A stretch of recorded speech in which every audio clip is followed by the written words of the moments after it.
Assalamualaikum warahmatullahi wabarakatuh. Waalaikumsalam warahmatullahi wabarakatuh.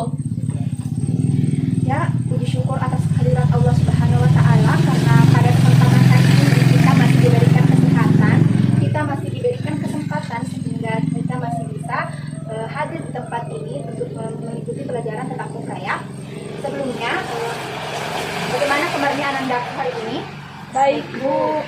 Ya, alhamdulillah ya. Kemudian sebelum kita memulai pelajaran, saya persilakan kepada ketua kelas untuk memimpin doa. Baik, sebelum memulai pelajaran, marilah kita berdoa sesuai dengan agama dan kepercayaan masing-masing. Berdoa dimulai. Doa selesai. Ya, sebelum kita masuk pada materi, Ibu ingin tanya, apakah hari ini ada yang tidak hadir? Ya, semua Bu. Ya, semua ya. Ya, adapun materi yang akan kita pelajari pada hari ini yaitu menyusun laporan keuangan perusahaan jasa. Namun sebelum kita berlanjut pada materi, Ibu akan menyampaikan indikator dan tujuan pembelajaran yang akan kita capai pada pertemuan hari ini. Adapun indikator yang pertama yaitu menjelaskan arti dan tujuan laporan keuangan. Yang kedua, menjelaskan komponen-komponen yang terdapat di dalam laporan keuangan. Dan yang ketiga, menyusun laporan keuangan perusahaan jasa. Nah, adapun tujuan pembelajaran yang hendak kita capai yaitu peserta didik mampu menjelaskan arti dan tujuan dari laporan keuangan. Yang kedua, peserta didik mampu menjelaskan komponen-komponen laporan keuangan. Dan yang ketiga, peserta didik mampu menyusun laporan keuangan perusahaan jasa dengan baik dan benar. Oke, langsung saja kita masuk kepada materi kita.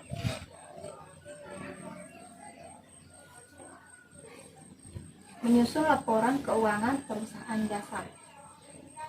Sebelumnya Ibu mau bertanya, apakah kalian sudah pernah dengar atau kalian pernah baca mengenai laporan keuangan? Pernah, Bu. Ya, menurut kamu apa sih itu laporan keuangan? Mungkin temannya bisa membantu atau itu laporan keuangan.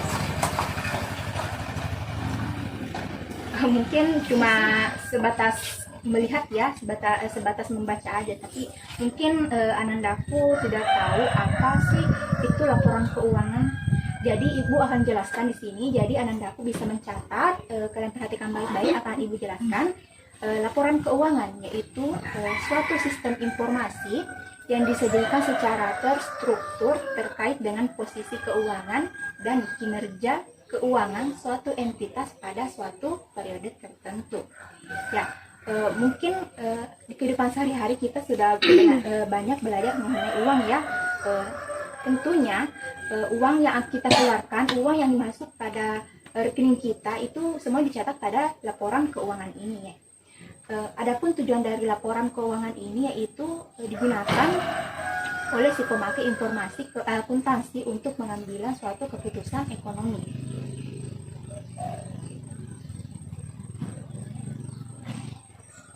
Ya, kita lanjut. Tapi sebelum itu Ibu mau tanya, dari penjelasan Ibu tadi ada yang ingin kalian tanyakan? Tidak ada, Bu. Ya. Oke, kita lanjut pada pembahasan kita, yaitu terkait dengan komponen dari laporan keuangan. Ya, kita masuk pada materi kedua yaitu terkait dengan komponen laporan keuangan. Ya, komponen laporan keuangan ini ada 5 macam. Namun biasanya orang-orang cuma menjelaskan 3, yaitu ada laporan laba rugi, laporan perubahan ekuitas dan neraca. Tambahannya itu ada laporan laporan arus kas dan catatan atas laporan keuangan. Ya. Kemudian kita masuk ke laporan laba rugi ya. Laporan laba rugi. Laporan laba rugi ini merupakan laporan yang menyajikan penghasilan atau income dan beban-beban yang dikeluarkan selama satu periode akuntansi. Jadi intinya di sini semua pendapatan atau semua penghasilan kalian dan semua pengeluaran kalian dicatat pada laporan laba rugi ini. Jadi di laporan laba rugi itu ada 2 ya. akunnya ada pendapatan atau penghasilan dan akun beban-beban, semua pengeluaran yang kalian keluarkan atau beban-beban itu dicatat pada laporan laba rugi. Nah, laporan laba rugi ini terdiri atas dua bentuk. Yang pertama ada bentuk single step dan yang kedua adalah bentuk multiple step. Di mana bentuk single step ini pendapatan atau beban usaha ataupun di luar usaha itu tidak dipisahkan atau tidak dibedakan. Sedangkan multiple step pendapatan dan beban-beban baik itu usaha ataupun di luar usaha itu dipisahkan atau dibedakan. Jadi bedakan ya, itu dua bentuk single step dan multiple step. Single step tidak dibedakan, sedangkan multiple step itu dibedakan. Oke, paham sampai di sini, paham? Iya, Bu. Oke, kalau kalian sudah paham, kita lanjut pada laporan perubahan ekuitas. Biasa juga disebut dengan laporan perubahan modal ya. Kalian pasti sudah tahu lah apa itu modal. Tahu kan? Ya. Laporan perubahan ekuitas ini yaitu laporan yang menyajikan perubahan ekuitas selama satu periode akuntansi. Jadi sama dengan ekuitas ini sama dengan modal. Jadi di laporan ini kita menyajikan laporan terkait dengan perubahan modal selama satu periode tertentu itu. Nah, pada laporan ini terdiri atas 3 akun. Yang pertama ekuitas pada awal periode, yang kedua penambahan dan pengurangan, dan yang ketiga adalah ekuitas akhir periode. Sampai di sini kalian paham kan? Iya, Bu. Oke. Kita lanjut pada neraca. Ya, neraca itu mungkin kalian sering dengar arti neraca itu ada timbangan kan? Neraca itu timbangan. Jadi timbangan itu harus seimbang, sama halnya dengan neraca. Neraca ini harus seimbang antara aktiva dan pasiva. Di mana aktiva di situ ada aset, semua aset, dan di pasiva itu ada kewajiban dan ekuitas. Ya, neraca itu adalah laporan yang menyajikan posisi aset, posisi kewajiban, dan ekuitas pada saat tanggal tertentu pada akhir pelaporan. Di mana pada neraca ini terdiri dari akun aktiva, di mana terdiri dari aktiva lancar, ada aktiva tetap. Kemudian pasiva terdiri dari kewajiban, ada kewajiban jangka panjang, ada kewajiban jangka pendek, dan ekuitas. Kalian bisa juga perhatikan pada buku kalian halaman 22 ya. Di situ ada dijelaskan semua apa itu aset lancar, apa itu aset tetap. Namun di sini Ibu hanya akan menjelaskan poin-poin pentingnya.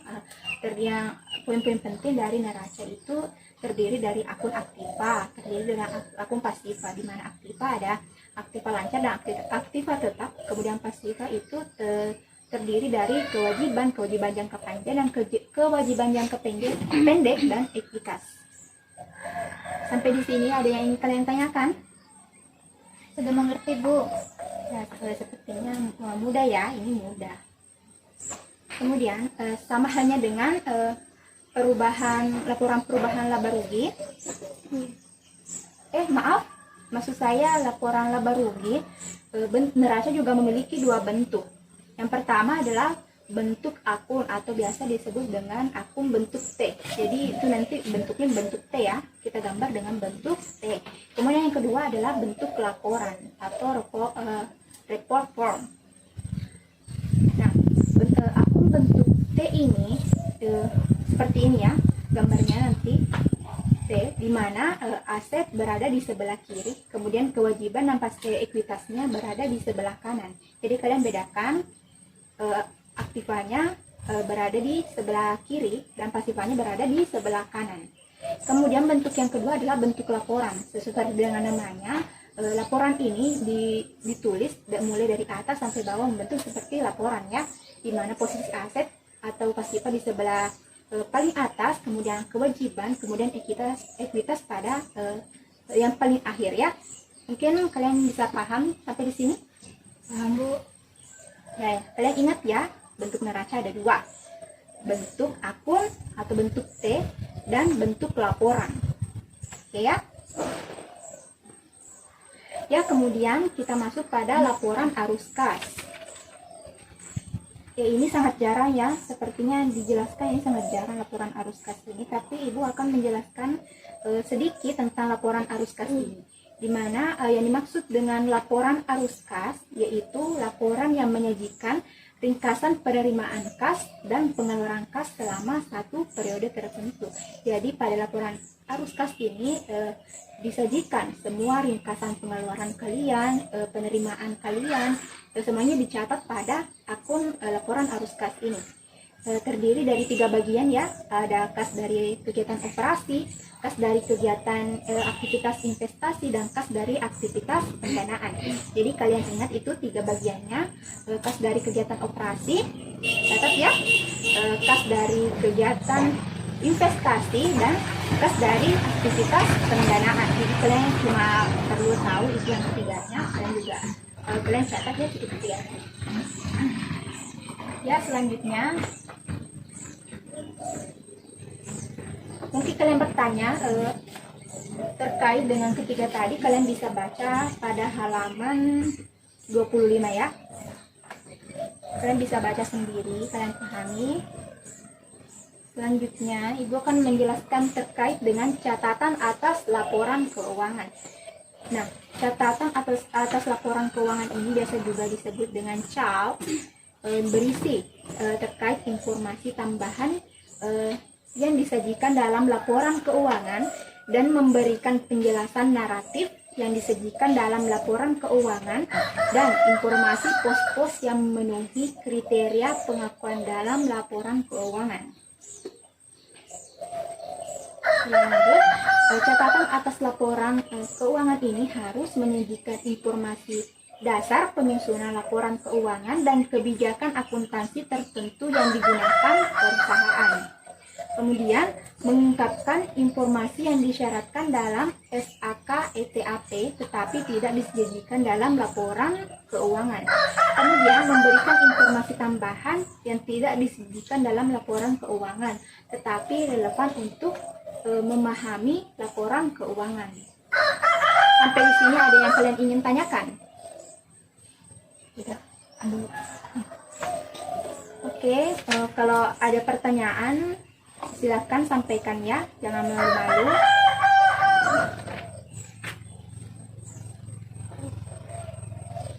Ada yang ingin bertanya? Tidak ada, Bu. Kita lanjut. Kalian bisa lihat pada buku kalian contoh soal yang ada di halaman 21 ya. Di situ ada contoh soal laporan keuangan perusahaan jasa Diana Salon pada tanggal 31 Desember 2015. Semuanya punya buku? Punya, Bu. Tidak, Bu. Ya, kalian perhatikannya, yang punya buku bisa berbagi sama temannya.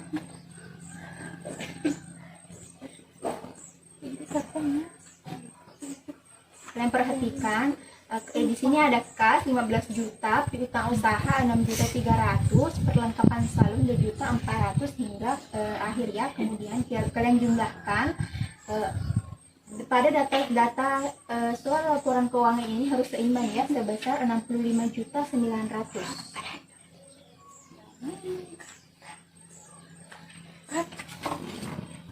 Kalian perhatikan ya, ini adalah contoh membuat laporan laba rugi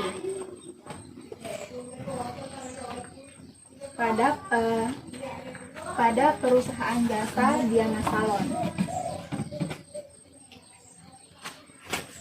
Ya, seperti yang tadi Ibu jelaskan, di sini pada laporan laba rugi ada 2 ya, pendapatan dengan beban-beban. Jadi semua akun pendapatan kalian gabung, kemudian semua akun beban-beban kalian juga gabung, kemudian jumlahnya nanti kalian tambahkan total pendapatan dan dikurangi dengan akun beban, itu akan menghasilkan laba bersih.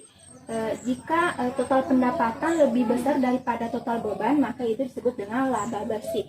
Sedangkan jika total pendapatan lebih kecil daripada total beban, itu dimaksud dengan rugi bersih. Jadi kalian bedakan ya. tadi jika total pendapatan lebih besar daripada total beban itu dinamakan laba bersih. Jika total pendapatan lebih kecil dari total beban itu dinamakan dengan rugi bersih. Jadi kalian harus bedakan itu. Kalau rugi bersih itu hasilnya minus. Oke. Kalian lanjut lihat contoh pada laporan perubahan ekuitas Diana Salon. Nah, seperti yang tadi Ibu jelaskan, terdiri dari 3 bagian ya, ekuitas pada awal periode, penambahan dan pengurangan, dan ekuitas pada akhir periode. Di sini ekuitas pada awal periodenya 17.350.000. Adapun penambahannya laba bersih dari laporan laba rugi sebesar 12.900.000. Kemudian ada pengurangan. Diana Sari mengambil bribe atau mengambil uang untuk kepentingan pribadi. Kemudian laba bersihnya dikurangi bribe menjadi 10.400.000. Ya. Ya. Kemudian ekuitas pada awal periode maksud saya ditambah dengan jumlah penambahan dan pengurangan 10.400 ditambah 17.350 mendapatkan ekuitas pada akhir periode sebesar 27.750.000. Ya. Sampai ke sini kalian paham kan bagaimana cara membuat laporan perubahan ekuitas dan laporan laba rugi? Paham, Bu. Ya. Oke, selanjutnya kita masuk pada laporan neraca. Ya, yang kalian lihat pada buku itu neracanya bentuk T atau bentuk laporan. Bentuk laporan, Bu. Ya, jadi kalian sudah paham ya bagaimana itu bentuk T, bagaimana itu bentuk laporan. Jadi seperti yang kalian lihat di buku itu adalah bentuk laporan, di mana posisi aset berada di sebelah paling atas, kemudian kewajiban, dan yang paling terakhir yaitu ekuitas.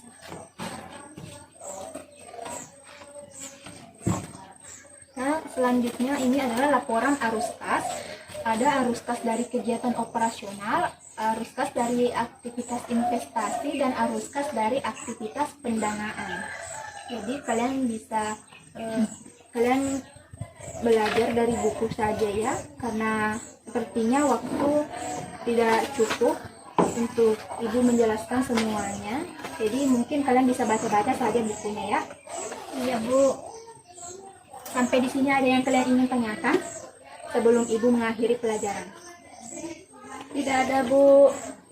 Jadi Ibu rasa kalian sudah paham betul ya apa itu laporan keuangan, apa saja komponen-komponennya ada yang ada di laporan keuangan.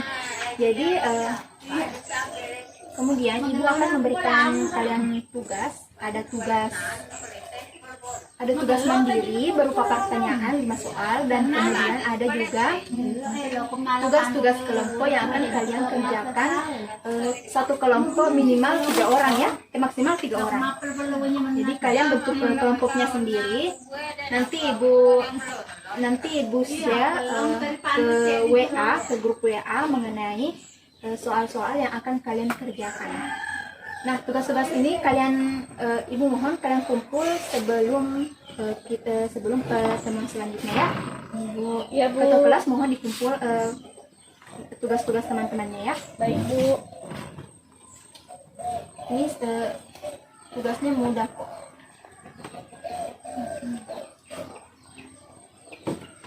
Kalau kalian paham, kalian bisa kerjakan ini. Kalian bisa lihat contohnya di buku ataupun dari slide Ibu. Nanti akan Ibu bagikan di grup WA-nya ya. Oke, selesai. Ya, Ibu rasa cukup pertemuan hari ini. Adapun kesimpulan pada pertemuan kita hari ini, kalian harus paham betul ya apa itu laporan keuangan, apa tujuannya, kemudian apa komponennya. 5 komponennya itu terdiri atas 5 ya, ingat 5: laporan laba rugi, perubahan ekuitas, neraca, laporan arus kas dan catatan atas laporan keuangan. Jadi kalian harus ingat 5, walaupun yang sering dijelaskan itu ada 3, tapi kalian juga harus paham yang kedua itu, laporan arus kas dan catatan atas laporan keuangan. Ya, semoga apa yang Ibu jelaskan hari ini kalian bisa pahami, kalian bisa terus baca-baca bukunya ya. Jangan sampai nanti kita ulangan kalian tidak paham padahal Ibu sudah menjelaskan panjang lebar di sini. Jadi anak-anakku sekalian, agar kiranya kalian selalu belajar, kalian walaupun itu hanya sedikit ya, kalian tetap baca-baca buku kalian. Kalian jangan sampai santai-santai saja di rumah, apalagi ini pada masa pandemi begini. Ya, anak-anakku sekalian, semoga apa yang Ibu sampaikan hari ini kalian bisa pahami, kalian bisa belajar lagi ya, lebih giat di rumah. Akhir kata Ibu ucapkan terima kasih dan Assalamualaikum warahmatullahi wabarakatuh. Waalaikumsalam warahmatullahi wabarakatuh.